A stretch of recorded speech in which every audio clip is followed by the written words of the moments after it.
सभी बुद्धिजीवियों को आभार, सभी आगंतुकों को और अभिनंदन सभी मित्रगण को। आशा करता हूं आप सभी लोग अपने घर पर स्वस्थ होंगे, खुश होंगे और दूसरों को भी सूचित कर रहे होंगे कि आप सभी लोग भी इस संकट की घड़ी में स्वस्थ रहें और खुश रहें। आज मैं बात करूंगा स्पेशली जुडिशियल एस्पिरेंट के बारे में, स्पेशली वो एस्पिरेंट जो निरंतर तैयारी कर रहे हैं लेकिन उनको सफलता हासिल नहीं हो रही है किसी कारणवश। आज मैं बात करूंगा उन्हीं एस्पिरेंट्स की ड्रीम के बारे में, उन्हीं एस्पिरेंट्स की थिंकिंग के बारे में। आज हमारे साथ जो जुड़े हुए हैं मिस सौम्या राय मैम, मैं आपका हार्दिक अभिनंदन करता हूं। आपने छत्तीसगढ़ न्यायिक सेवा में 13वां रैंक हासिल किया है। इसके लिए सबसे पहले आपको तहे दिल से बधाई और आभार। Thank you. Thank you so much ma'am कि आप हमारे साथ आए और जुड़े और अपना कीमती समय हमें देंगे। सबसे पहला प्रश्न मेरा आपसे यह है कि सबसे पहले कि आपका जन्म स्थान कहाँ है और आपकी शुरुआती पढ़ाई कहाँ से हुई और आपने लॉ के दौरान ऐसा क्यों सोचा कि मुझे न्यायिक सेवा में जाना चाहिए? सर मैं बेसिकली छत्तीसगढ़ की ही हूँ और मैंने छत्तीसगढ़ जुडिशरी का एग्जाम क्लियर किया है। सर मेरी इनिशियल स्टडीज जो मेरा होम टाउन है, यहाँ पे एक छोटा सा टाउन है पैंड्रा रोड, वहां से मैंने 10th तक की पढ़ाई की। सर उसके बाद 11th-12th मैंने केंद्रीय विद्यालय बिलासपुर, जो कि यहाँ से 100 किलोमीटर दूर है मेरे होम टाउन से, मैंने वहां रहकर हॉस्टल में रहकर पढ़ाई की। सर उसके बाद फिर ये BLLB करने का जो मेरा पर्पस था सर, उस टाइम पे ऐसा प्री डिसाइडेड तो नहीं था कुछ, बट उस टाइम पे ये 5 ईयर इंटीग्रेटेड कोर्स काफी पॉपुलर था। और सर मुझे ये तो श्योर थी बचपन से कि मुझे गवर्नमेंट सर्विस में जाना है, whether it be a civil service और जुडिशरी। तो सर 5 ईयर्स इंटीग्रेटेड कोर्स था, तो मैंने इसके बारे में पता किया, फिर मुझे BLLB के बारे में पता चला, तो मैंने एडमिशन लिया BLLB में, जो कि मैंने नागपुर से किया है, महाराष्ट्र, नागपुर यूनिवर्सिटी। और मैम जैसा कि आपको लगा कि मुझे गवर्नमेंट सर्विस में जाना चाहिए, वेदर इज IAS और judicial, so basically what is the important things, basically क्या आपके माइंड में ऐसा एक पॉइंट आया कि नहीं कि मुझे जुडिशियल सेवा में ही जाना चाहिए? सर जैसा कि मैंने बताया कि मेरा 5 ईयर इंटीग्रेटेड कोर्स था, तो सर हमको ना फर्स्ट ईयर में कोर्ट विजिट का एक सब्जेक्ट था, जिसके हमको विजिट्स कराई जाती थी और मार्क्स दिए जाते थे। तो जी हमको कंपलसरी था कि हम 1 घंटे किसी भी जुडिशियल मजिस्ट्रेट के कोर्ट में उनके प्रोसीडिंग्स को देखें। तो सर इस प्रोसेस में आते हुए, कि उनके प्रोसीडिंग्स अटेंड करते हुए थोड़ा सेंस डेवलप हुआ कि नहीं, ये भी एक ऑप्शन है हमारे पास, क्योंकि उस टाइम पे लोगों को जुडिशरी के बारे में ज्यादा नहीं पता था जब मैंने किया था। सर सबके पास ऑप्शन होते थे, या तो सिविल सर्विसेज के या तो फिर कॉर्पोरेट में जाने के।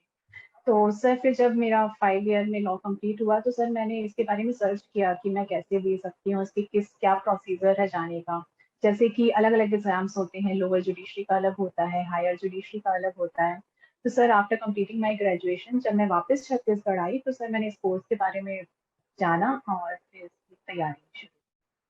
जी, आप सभी लोगों को पता होगा कि न्यायिक सेवा हमारे भारत की बहुत महत्वपूर्ण प्रणाली है और न्यायिक सेवा करना और न्यायिक सेवा में आना हमारे देश के लिए बहुत ही गर्व की बात है। तो आप न्यायिक सेवा को किस पद्धति से और किस संदर्भ में देखते हैं? सर न्यायिक सेवा काफी अलग है सिविल सर्विसेज से। सर इसको बेसिकली न्यायिक सेवा एक हम लॉ इंटरप्रेटिंग अथॉरिटी होते हैं। जी हमारा योगदान लॉ या ये सर लॉ एनफोर्समेंट में तो नहीं होता है, बट लॉज को सर, और अभी जैसे जितने भी समाज में क्राइम्स बढ़ रहे हैं, उनको देखते हुए जुडिशरी काफी एक्टिव हो गई है। और रिसेंटली हमारे चीफ जस्टिस जी ने जैसे representation of men in judiciary, उस पर काफी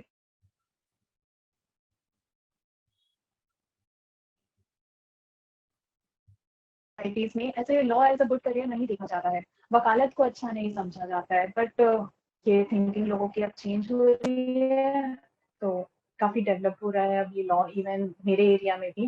जैसे कि मैंने एग्जाम क्लियर किया, तो काफी जो युवा पीढ़ी है मेरे साथ वाली है, उन लोगों को मोटिवेशन आया इस चीज में जाने का। जी और जैसा कि सभी जो एस्पिरेंट है, जुडिशियल एस्पिरेंट, जिनको परेशानियां होती है, सबसे पहले तो ज्यादातर जो विद्यार्थी हैं, उन्हें पैटर्न के बारे में नहीं पता होता है कि कैसे क्या प्रोसीजर होता है।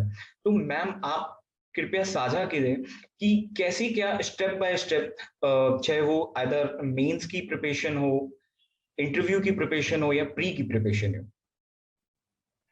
सर जैसा कि जुडिशरी का एग्जाम भी 3 चरणों में होता है, 3 स्टेजेस होते हैं। एक प्रिलिमिनरी एग्जाम होता है, फिर मेंस एग्जाम होता है, उसके बाद इंटरव्यू दिया जाता है। ये तीनों स्टेजेस को एक-एक करके क्लियर किया जाता है। और सर सारे स्टेट में अलग-अलग पैटर्न फॉलो होता है। सारे स्टेट्स का सब्जेक्ट्स भी एंड सिलेबस भी अलग होता है। कुछ मेजर सब्जेक्ट्स होते हैं जो कॉमन होते हैं, जैसे कि सिविल प्रोसीजर कोड हो गया, क्रिमिनल प्रोसीजर कोड हो गया, कॉन्स्टिट्यूशन हो गया। तो ये सारे स्टेट्स में all over India common subjects होते हैं। सर जैसा कि मैंने छत्तीसगढ़ का एग्जाम क्लियर किया है, तो मैं उसके संदर्भ में बात करूंगी। सर छत्तीसगढ़ का प्रिलिमिनरी जो एग्जाम होता है वो 100 मार्क्स का एमसीक्यू होता है, जिसमें कोई नेगेटिव मार्किंग नहीं होती और वो प्रॉपर डायरेक्ट बेस्ड होता है। तो 100 में से आपको 100 में आउट ऑफ 100 ही सॉल्व करना होता है, उसके अकॉर्डिंग कट ऑफ डिसाइड होता है, जो कि मुझे लगता है काफी इजी आता है। डायरेक्ट बेस्ड होता है टोटली। उसमें मैक्सिमम जो क्वेश्चंस होते हैं वो सेक्शन बेस्ड होते हैं, जैसे कि इस पर्टिकुलर सेक्शन में क्या है ऐसे। और उसके मल्टीपल चॉइस ऑप्शंस होते हैं, 4 ऑप्शन दिए जाते हैं, उसमें से किसी एक को चूज करना पड़ता है।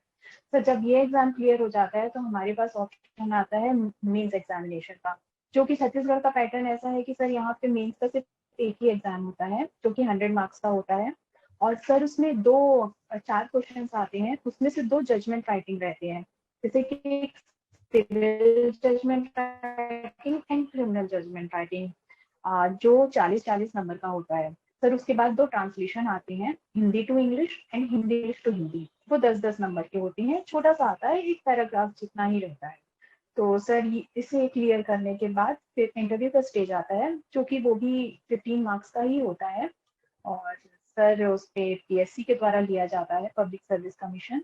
और इसमें 3 मेंबर्स का पैनल बैठा जाता है, जिसमें से एक हाई कोर्ट जज होते हैं, एक पीएससी मेंबर होते हैं और एक किसी भी यूनिवर्सिटी के असिस्टेंट प्रोफेसर होते हैं। Okay. जी। और मैम यहाँ पर ध्यान रखने वाली बात यह है कि ये जो तीनों स्टेजेस हैं, ये जो तीनों प्रणाली है, तो हम इसमें ऐसी चीज क्या मतलब अपने दिमाग में रखें कि जैसे कि हमें एक चीज को अपने दिमाग में ये रखना है कि ऐसा क्या पॉइंट होना चाहिए कि हम कि आगे की स्ट्रेटेजी और जो रणनीति है कि फॉलो हो ही जाए। क्या ऐसी पॉइंट आउट है? क्योंकि ये क्वेश्चन का कहना इस पर लिए इसलिए तात्पर्य मेरे लिए है क्योंकि जो बहुत सारे विद्यार्थी हैं, उनको सबसे ज्यादा परेशानी इसी चीज में होती है कि कैसे क्या पैटर्न होगा, क्या होगा, और उनको कौन सी ऐसी बात है जो ध्यान में रखने वाली बात है जब वो तैयारी कर रहे होंगे।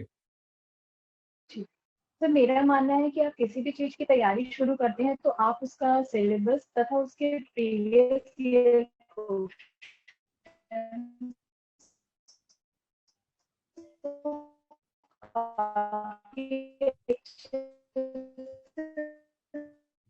समझ लें। सिलेबस से तात्पर्य है कि जितने भी सब्जेक्ट दिए गए हैं हमारे पास उनके डायरेक्ट्स होने चाहिए, उनसे रिलेटेड नोट्स होने चाहिए। और प्रीवियस ईयर क्वेश्चंस देख के हमको एक आइडिया हो जाता है कि क्या डिमांड होती है एग्जामिनर की। सर जैसा जुडिशरी में 3 स्टेजेस होते हैं, तो हर मल्टीपल चॉइस क्वेश्चन जितना अच्छे से डायरेक्ट रिवाइज करेंगे ये वो उतना इजी जाता है। उसमें हमको राइटिंग की, जब ये हम बात करें तो मेंस में आप जितना ज्यादा जजमेंट राइटिंग करेंगे, जितना ज्यादा ट्रांसलेशन करेंगे, सर वो उतना बेनिफिशियल होता है तैयारी के लिए। और सर इंटरव्यू तो बस स्पीकिंग प्रोसेस है, आपकी पर्सनालिटी पे डिपेंड करता है। जब हम प्रिलिमिनरी एंड मेंस क्वालिफाई कर लेते हैं तो इंटरव्यू पे हमारी इतनी नॉलेज नहीं चेक की जाती है, और ओवरऑल हमारी पर्सनालिटी, हमारा अंडरस्टैंडिंग ऑफ द लॉज, ये सारी चीजें देखा जाता है। मैम मैं आपसे जानना चाहूंगा कि इंटरव्यू के दौरान क्या क्वेश्चन पूछे जाते हैं, क्या रेलिवेंट क्वेश्चन पूछे जाते हैं, चाहे वो लॉ से हो या एज अ पर्सनालिटी से आपके क्वेश्चन हो, कृपया प्लीज बताएं। जी सर। सर इंटरव्यू में जब हम लोग इंटरव्यू का फॉर्म फिल करते हैं तो हमारे पास एक एप्लीकेशन फॉर्म दिया जाता है। सर उसमें काफी इंफॉर्मेशन मांगी जाती है कि आपने स्कूलिंग कहाँ से की, आपने कॉलेज कहाँ से किया, आपकी यूनिवर्सिटी कौन कौन सी डिग्री है आपके पास, या फिर कोई अदर क्वालिफिकेशंस आप अगर रखते हैं उसको फिल किया जाता है। तो सर हॉबी से रिलेटेड रहता है उसमें कॉलम, तो उसको फिल किया जाता है। तो सर मेरा जो एक्सपीरियंस रहा है, जो मैंने, मुझे लगता है कि इस सर मेरा है कि इंटरव्यू जो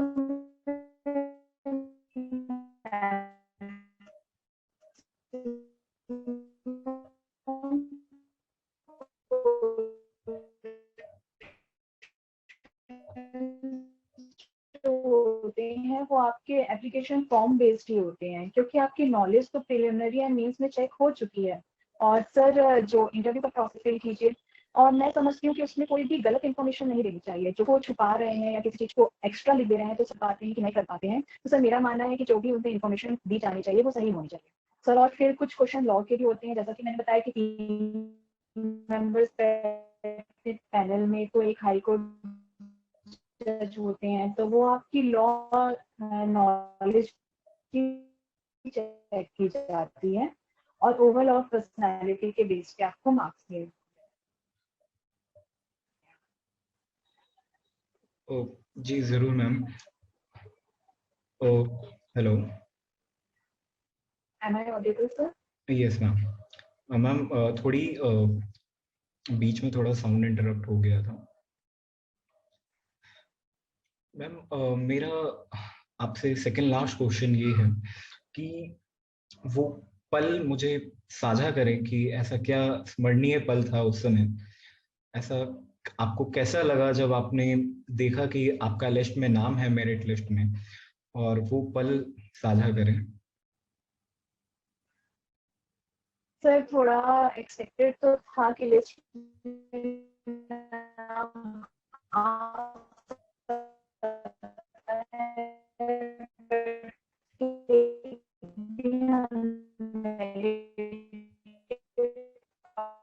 कुछ ज्यादा देखते हैं कि क्या पता अगर नहीं हुआ तो। ये बहुत डरावना क्वेश्चन होता है। तो सर जैसे कि मेरा इंटरव्यू भी उसी दिन था और मेरा रिजल्ट भी उसी दिन आया, और मेरा इंटरव्यू अच्छा गया था, मेरी उम्मीद के अकॉर्डिंग गया था। तो सर उस हिसाब से थोड़ा एक्सपेक्टेड तो था कि हाँ लिस्ट में नाम आ सकता है। लेकिन जब मैंने सच में अपना नाम देखा तो मुझे पहले तो मुझे बिलीव ही नहीं हुआ, मुझे लगा कोई फेक लिस्ट निकली हुई है शायद। तो उस समय उन्होंने बताया कि नहीं आपका सिलेक्शन हो गया है। तो सर घर में तो काफी सर, क्योंकि ये जो एक जो पोस्ट है, जो पद दिया गया है सर, वो काफी रिस्पॉन्सिबिलिटी वाला होता है। अब तो मैंने धीरे धीरे एक्सेप्ट कर लिया काम करना है, बट जो उस दिन था सर, इसमें आते हैं जो बहुत सारे स्टूडेंट्स होते हैं पढ़ाई करके या किताबी नॉलेज लेके गए तो कोई भी एग्जाम क्लियर कर लेता है। बट आप उस पोस्ट में रह के जब उसकी रिस्पॉन्सिबिलिटी को समझते हैं, क्योंकि बहुत बड़ी रिस्पॉन्सिबिलिटी है, आपके सिर्फ एक सिग्नेचर से सामने वाले की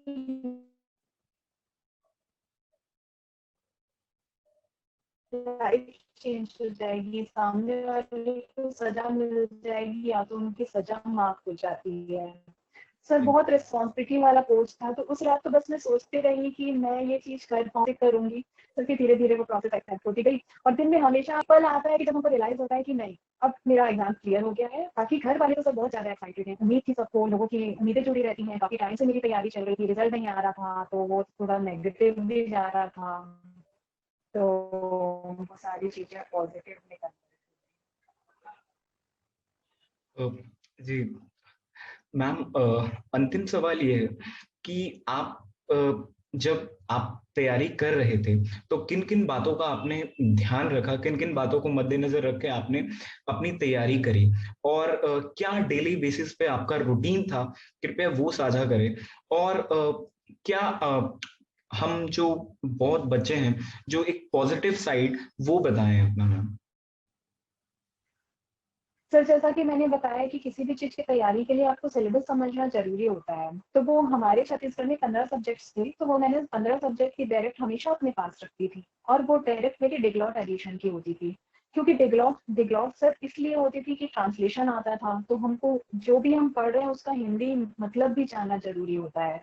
और हम जैसे इंग्लिश मीडियम बैकग्राउंड के होते हैं तो हमारी हिंदी उतनी अच्छी नहीं होती है। तो सर मैं शुरू से तैयारी के दौरान मैं माइंड में रखती थी कि मैं अगर कुछ पढ़ रही हूँ तो मुझे उसका हिंदी वर्जन भी पता होना चाहिए। तो सर ऐसे तैयारी मैंने शुरू की, सब्जेक्ट को लिंक करके पढ़ा मैंने, जैसे कि प्रिलिमिनरी के लिए अगर सिविल प्रोसीजर अगर पढ़ रही हूँ तो जितने भी सिविल लॉज हैं मैं उनको एक साथ पढ़ती थी, जो भी क्रिमिनल लॉज हैं मैं उनको एक साथ पढ़ती थी। और सर जैसे मीन्स की तो स्ट्रेटेजी जो मेरी थी कि वो मैंने एग्जाम के बाद ही शुरू किया था, क्वालिफाई करने के बाद प्रिलिमिनरी के काफी टाइम मिल जाता है, और मेरा कि कोरोना के काल में हुआ है तो काफी टाइम मिल गया था, हमारे एग्जाम पोस्टपोन हो गए थे। और सर यही स्ट्रेटेजी मैं फॉलो करती थी। और सर यही रही बात मेरा दिन भर के रूटीन की, तो सर मैं ऐसी तो कैंडिडेट नहीं थी कि मैं दिन भर पढ़ाई करूँ या 8-8 10-10 घंटे पढ़ाई करूँ। सर बस एक रूटीन फॉलो करती थी कि डेली डायरेक्ट रिविजन तो करना ही करना है, चाहे मैं एक सब्जेक्ट करूँ चाहे 2 सब्जेक्ट साथ में भी लेकर चलूँ। तो अगर जैसे कभी मन नहीं भी होता था तब भी मैं डायरेक्ट लेके बैठी रहती थी, बस उसके इंडेक्स को देखते रहती थी, क्योंकि प्रिलिमिनरी सर जैसा मैंने बताया कि मोस्टली इंडेक्स बेस्ड ही होता है। तो उस हिसाब से मैं सर उस हिसाब से मैं तैयारी करती थी, और बस दिन में 2-3 घंटे बस ही मैं दे पाती थी। उसके बाद फिर मेरा मन नहीं लगता था ज्यादा, तो फिर मैं उसको अपनी हॉबी में या बाकी एक्स्ट्रा करिकुलर एक्टिविटीज में इन्वेस्ट करती थी अपना टाइम। सर एक पर्सनालिटी भी फॉलो करना चाहिए, आप एकदम ब्रटफुट होता नहीं हो सकते, या पढ़ते पढ़ते ज्यादा उस प्रोसेस को टफ नहीं बनाना चाहिए, ऐसा मुझे लगता है। प्रोसेस को एंजॉय करना चाहिए, क्योंकि बहुत लॉन्ग प्रोसेस है सर, पहले प्री होता है, मेंस होता है, देन इंटरव्यू होता है, तो इतना रिग्रेस नहीं करना चाहिए, उस प्रोसेस को एंजॉय करना चाहिए कि आप पढ़ाई से बोर ना जी ज़रूर मैम। और मुझे अब आपसे अनुमति चाहिए, और आशा करता हूं आपका यह कथन और आपके विचार हमारे जितने भी लॉ एस्पिरेंट है, जुडिशियल एस्पिरेंट है, उनको जरूर सहायता करेंगे उनकी उनकी शिक्षा प्रणाली में और उनकी तैयारी में। और मैं आपसे अब विदा चाहूंगा, और बहुत बहुत आभार और बहुत बहुत शुभकामनाएं आपको, और आपने अपना बहुमूल्य समय हमारे लिए निकाला। बहुत बहुत शुभकामनाएं मैम। है। धन्यवाद।